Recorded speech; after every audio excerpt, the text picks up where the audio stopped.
Film के start पे हमें मिनियंस के बारे में बताया जाता है, जो कि येलो कलर के होते हैं और बहुत पहले हुआ करते थे, जिनकी ज़िंदगी का मकसद सिर्फ अपने मास्टर की खिदमत करना है और वो अपने सामने आने वाली किसी भी बड़ी मखलूक को अपना मास्टर मान लेते हैं और इसका पीछा कर लेते हैं। जैसा कि फ़िल्म के स्टार्ट में वो एक बड़ी सारी फ़िश का पीछा कर रहे हैं, लेकिन जब वो पानी से बाहर आते हैं तो क्या देखते हैं कि एक बड़ा सारा डायनासोर फ़िश के ऊपर पाँव रख के उसे मार देता है और फिर वो फ़िश को छोड़ देते हैं और डायनासोर को ही अपना मास्टर मान लेते हैं।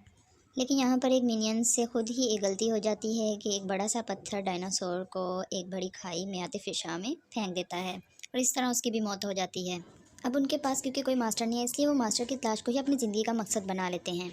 उनकी ज़िंदगी का मकसद ही ये है, वो मास्टर के बगैर गुजारा कर ही नहीं सकते, इसलिए वो कभी भालू को तो कभी ड्रैकुला को अपना मास्टर मान लेते हैं, जिनमें से भालू तो वैसे ही मर जाता है और ड्रैकुला को अपनी बेवकूफ़ी से धूप में जगाते हुए बर्ते विश करते हैं और वो मर जाता है।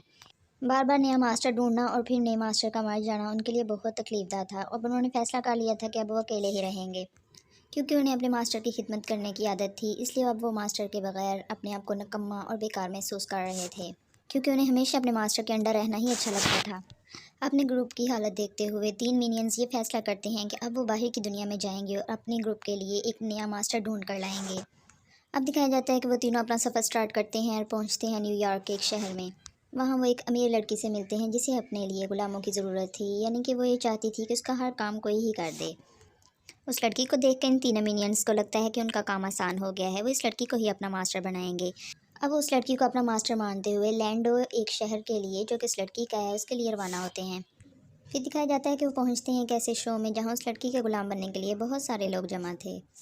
लड़की ने एक गेम रखा था जिसको जीतने वाला ही उसका गुलाम बनेगा। लड़की के हाथ में हीरे की शक्ल का एक स्टोन होता है। वो कहती है जो मेरे हाथ से ये स्टोन उठाएगा वो ही मेरा गुलाम बनेगा। इस गेम में बहुत बहुत तगड़े लोग शामिल होते हैं, लेकिन जिस बात की तवक्को नहीं वो हो जाता है। मिनियंस ही ये काम कर दिखाते हैं। यही वजह थी कि उस लड़की ने मिनियंस को अपना गुलाम चूज़ कर लिया। वो लड़की उन तीनों मिनियंस को लेकर लंदन चली जाती है। उन तीनों मिनियंस में से एक मिनियन अपने ग्रुप को फ़ोन करके तसल्ली देता है कि उन्हें अपना मास्टर मिल चुका है और अब जैसे भी मुमकिन हो सारे का सारा ग्रुप अब लंदन पहुंच जाए। फिर ये दिखाया जाता है कि वो लड़की मिनियंस को दिखाती है कि उसके पास दुनिया की सारी दौलत है, सब कुछ है, लेकिन फिर भी वो मुतमईन नहीं, क्योंकि वो लंदन की मलका बनना चाहती है और उसका ये ख्वाब अभी तक अधूरा है। काश ऐसा हो जाए कि मैं लंदन की शहज़ादी बनूं, इसके लिए मुझे क्वीन एलिज़ाबेथ का ताज चाहिए। अब मिनियंस को ये बताया जाता है कि क्वीन एलिज़ाबेथ का ताज चुरा कर लाया जाए। अब उन तीनों मिनियंस को इस मिशन पर भेजने के लिए उस लड़की का हस्बैंड उन्हें कुछ गैजेट्स देता है, जिनमें से एक थी लावा गन और एक थी हिप्नोटाइजिंग कैप, जिसके साथ किसी को भी हिप्नोटाइज किया जा सकता था। और तीसरे मिनियंस को उसने कुछ ऐसा गैजेट दिया था जो उसे अपने हाथ और पाँव पर फिट कर सकता था। इन सबको ये गैजेट्स देने का मतलब यही था कि वो किसी ना किसी तरह से मलका एलिज़ाबेथ का ताज चुरा कर ले आएँ। यहाँ से उनका मिशन शुरू हो चुका था। वो टावर ऑफ लंदन के सामने पहुंच जाते हैं और वहाँ के गार्ड्स को हिप्नोटाइज करते हुए अंदर पहुंच जाते हैं। वो जल्दी से क्राउन को चुरा कर बाहर निकल रहे होते हैं कि वहाँ के लोगों को खबर हो जाती है। शहर की सारी पुलिस उनको पकड़ने के लिए उनके पीछे लग जाती है। वो तीनों अपने आप को पकड़वाना नहीं चाहते थे, इसलिए वो तेज़ी से वहाँ से भाग रहे थे। भागते भागते अपने आप को बचाने के लिए उन तीनों मिनियंस में से एक मिनियन जिसका नाम बॉब है, अपने आप को बचाने के लिए एक पत्थर पे चढ़ जाता है और वहाँ मौजूद तलवार को निकाल लेता है ताकि अपने बचाव के लिए उसे यूज़ कर सके। लेकिन वो ये नहीं जानता था कि इस तलवार को बाहर निकालने से वो यहाँ का किंग बन सकता है। तलवार बाहर निकालने की देर थी तो जैसे मानो कि वहाँ की कोई रस्म ही पूरी हो गई। अब वो छोटा मिनियन वहाँ का किंग बन चुका था और चंद मिनट पहले जो पुलिस और दूसरे लोग उसे यानी मिनियन बॉब को पकड़ने की कोशिश कर रहे थे, वो सब के सब घुटनों के बल उसके सामने बैठ जाते हैं।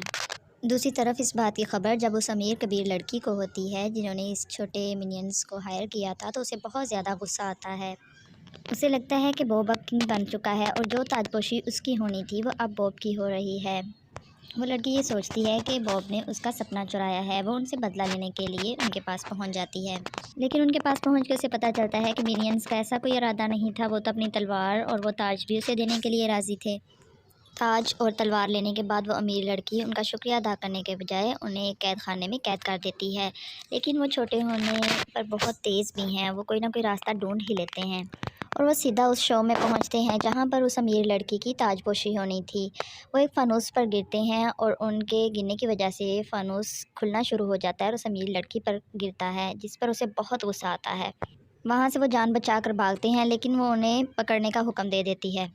दौड़ते भागते उनमें से 2 मिनियंस तो कैद हो जाते हैं और एक मिनियन किसी न किसी तरह उस अमीर लड़की की लैब तक पहुंच जाता है जहां से उन्होंने गैजेट्स हासिल किए थे।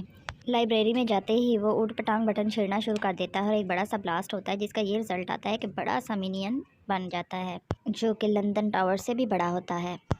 जैसे ही वो बड़ा होता है वो अपने दोनों साथी मिनियंस जो कैद हो चुके थे उन्हें बचाता है और दूसरी तरफ दिखाया जाता है कि मिनियंस का पूरा ग्रुप लंदन पहुंच चुका था। उनकी आवाज़ सुनते ही वो बड़ा सा मिनियंस उनके सामने आ जाता है और वो बहुत ही खुश होते हैं, लेकिन ये खुशी उस अमीर लड़की से बर्दाश्त होने वाली नहीं थी। वो भी उनसे मुकाबला करने की सोचती है और अपना साइज़ बड़ा कर लेती है गैजेट्स का इस्तेमाल करते हुए और मुकाबले के लिए पहुंच जाती है और मिनियन पर एक रॉकेट से अटैक करती है। लेकिन वो रॉकेट और उस लड़की को हाथ से पकड़ कर खा जाता है और ऊपर हवा में चला जाता है। फिर हम देखते हैं कि हवा में कुछ ब्लास्ट होता है, लेकिन सब मिनियंस बहुत दुखी हो जाते हैं कि उनका एक साथी उनके लिए मास्टर ढूंढते ढूंढते इस दुनिया से चला गया और उन्हें कोई परफेक्ट मास्टर भी नहीं मिल सका। लेकिन ये चंद लम्हे के लिए ही हुआ। फिर सब बहुत खुश हो गए क्योंकि उनका बड़ा मिनियन बिल्कुल महफूज था और वो नीचे उतर रहा था, यानी केविन अपने साइज़ का होकर वापस उनके पास आ चुका था।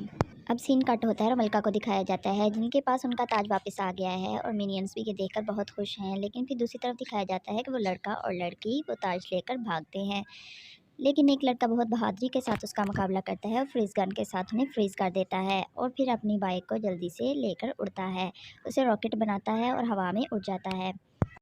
ये सब देखते हुए मिनियंस को अपना मास्टर मिल जाता है और वो उस लड़के की तरफ दौड़ पड़ते हैं। फिल्म का एंड हो जाता है। चैनल को जल्दी से सब्सक्राइब कर लें न्यू वीडियोज़